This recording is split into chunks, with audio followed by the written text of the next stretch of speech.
All right, so we're talking about Locke and Hobbes, the differences between them, the social contract. Thank you for joining us.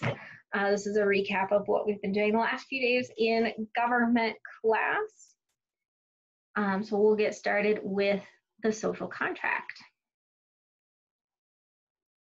All right, folks, let's talk about the social contract. So we're going to start this by talking about really the one thing that Locke and Hobbes saw pretty eye to eye on, and that's the social contract. The social contract is the theory that government is needing government, and government arises from an agreement between people and their consensus. It's almost like a contract or an agreement that exists between government and people, because the people who are being ruled over are the ones who give the government the power to rule in the first place, allows the government to exist. The social contract basically says, we the people allow the government to exist. And Locke and Hobbes pretty much agreed on that. They were like, yep, they saw eye to eye on that one. Okay. So let's talk about our two lovely authors, philosophers, whatever you prefer to call them. So John Locke here kind of helps get the Enlightenment started with some of that thinking on government. You can see when he lived there, 1632 to 1706. And his book that we've been reading from is called The Two Treatises of Government. Specifically, we're reading from the second treatise of civil government. And of course, we have Thomas Hobbes, a little bit earlier, a little bit uglier, but you know, not all philosophers are the same. So we'll go with that. Both guys are British though.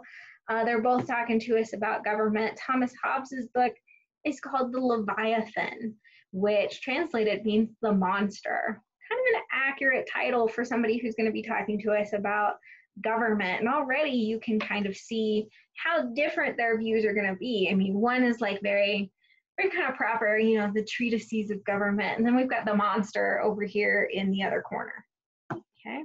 Both of these books can be broken down into three parts. We've got the state of nature, how and why man creates government, and what life is like after that government has been created. So let's kind of start comparing. We'll start tracing what it is they have to say and how those things differ. Okay, we go with our comparison. So in terms of the state of nature, that's our first part here. Locke says a few things to us. He says that number one, people are naturally good. They have the natural rights of life, liberty, and property. But you might encounter a few bad apples in the bunch every now and then. Okay, so in his words, he says, being all equal and independent, no one ought to harm another in his life, health, liberty, or possessions, and that all men may be restrained from invading others and from doing hurt to one another, which willeth the peace and preservation of all mankind. Okay, you kind of see flowers pop up from that language as it sits there on your screen. It's very positive. We're equal, we're independent. No one's doing harm to one another, their life, their liberty, or their property. They're restrained from invading each other, and all of this equals the peace and preservation of mankind. So you get that really nice, really positive view on man in the state of nature. Thomas Hobbes does not agree. Thomas Hobbes says, get out of your flower patch. That's not how people are. He says that the state of nature is a state of constant war. It is a war of every man against every man. It's in such condition, there is no place for industry. There's no place for business or economics or anything good. No knowledge of the face of the earth. No account of time, no arts, no letters, no society. And which is worst of all, continual fear of danger, and danger of violent death, and the life of man solitary, which means alone, poor, nasty, brutish, and short. According to Thomas Hobbes, in the state of nature, we're all just trying to kill each other all the time.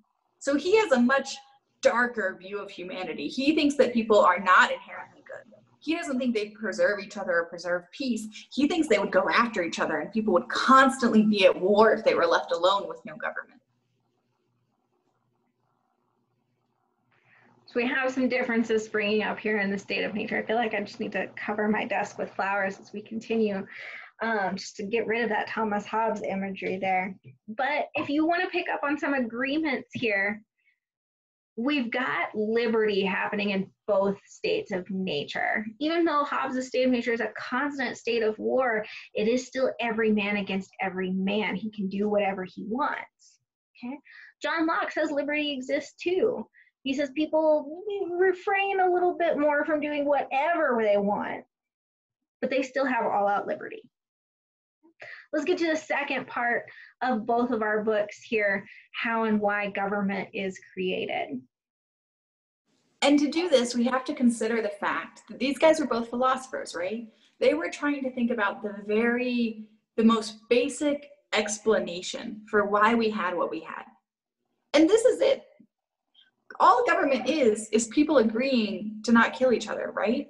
If you really think about it, even the government we have today is a set of agreements. A law is like a contract. It's saying you do this and we'll do this, right? So government at its base is about don't kill me and I won't kill you. So that's what Locke and Hobbes both started with, right? Now, of course, Locke thought these people were more likely to make that agreement and Hobbes thought they were less likely to. But either way, they both started there. And let's see where they went from there.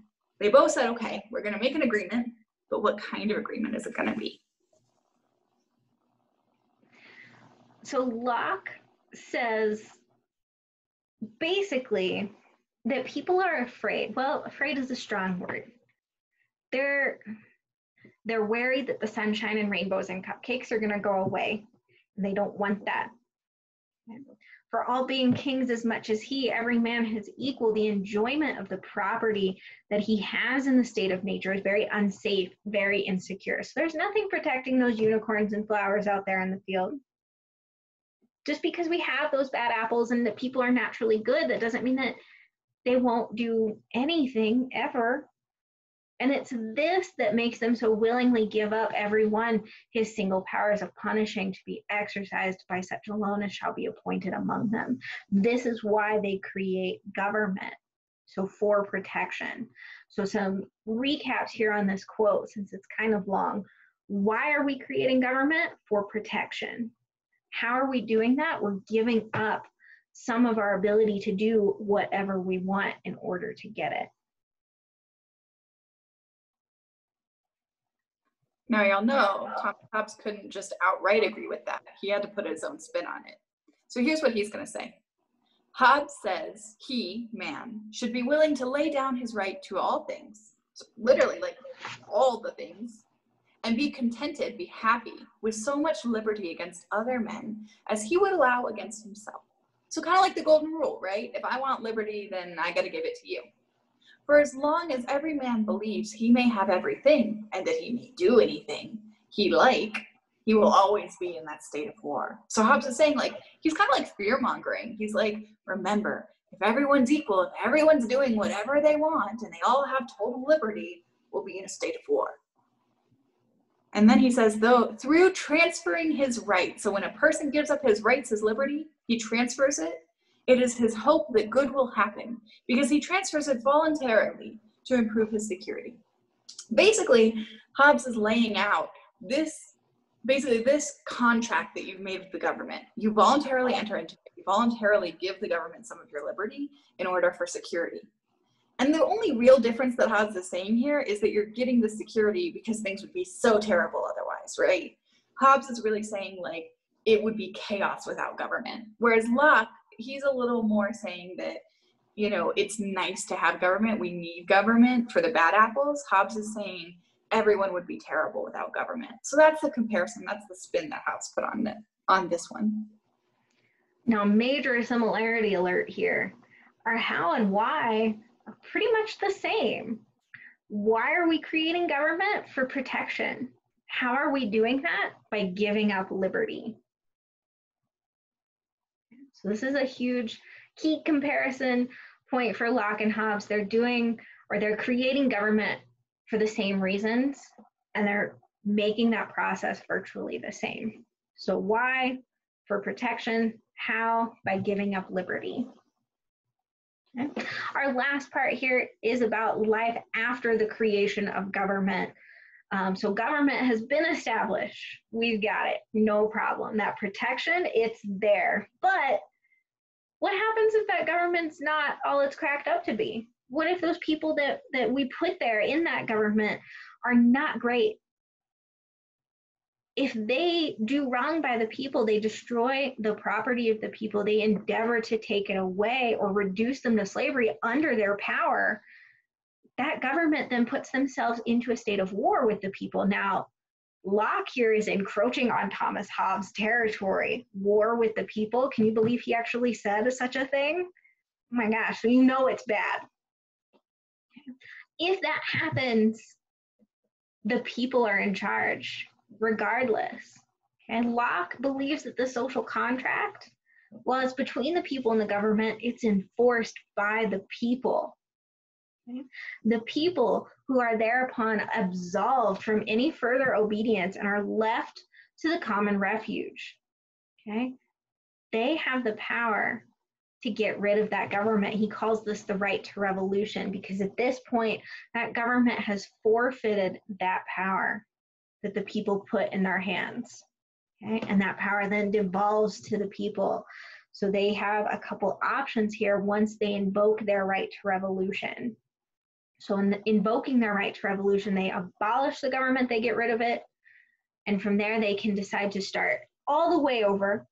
They say, heck with society, they revert back to the state of nature. Or they can simply create a new government, remain in society, and just hope for the best the second time around. Now y'all know Hobbes doesn't agree with that. So Hobbes says, if you throw your government away, it's, how many of y'all have seen Hamilton? Where Lafayette is like, anarchy, anarchy, how do you say? Oh yes, anarchy. Hobbes is like, there will be anarchy. You can't throw your government away. What are you thinking? Right? Hobbes is like King George. Hobbes says, we had an agreement, right? He says, when a man becomes subject to a monarch, he enters into a contract. He gives up his right to do whatever he pleases, to be ruled. He cannot, therefore, take leave from his monarch, his king, and return to the state of nature without the permission of the monarch. He's saying, like, once you're in it, you're in it. There's no getting out of this relationship. You already gave up your liberty. It's theirs now. Sorry, bye, right? It's like, my comparison is like when you beg your parents for a little sibling and they finally make you one, they bring it home from the hospital, and a few days later, you're like, why is no one paying attention to me anymore? And you're like, take it back. And they're like, no, we're not going to take it back. What's wrong with you, right? That's what it's like. Hobbes is like, you agreed to this. It's yours now. Keep it. So, yeah, he feels a little differently on this one. Just a little. Just a smidge, right? Okay, so to sum up here with our views on government after it's been created, we've got some differences again, clearly. Locke believes that government can, in fact, be destroyed. It can be gotten rid of. The government fails to do its job, people bring out that right to revolution, they can create a new one. Whereas Hobbes believes that you try to destroy your government, that's straight up treason. You don't have permission to do that. You can't. We also have some differences here on who gets to enforce the social contract. Both agree that it's a contract between the people and the government. However, Locke believes it's the people who enforce it. Again, if the government does wrong, the people have the right to abolish that government. Whereas Hobbes says basically the opposite. Government's the one in charge here. They hang on to that contract, whether any of us like it or not. So that pretty much sums up Locke and Hobbes and some comparisons between them.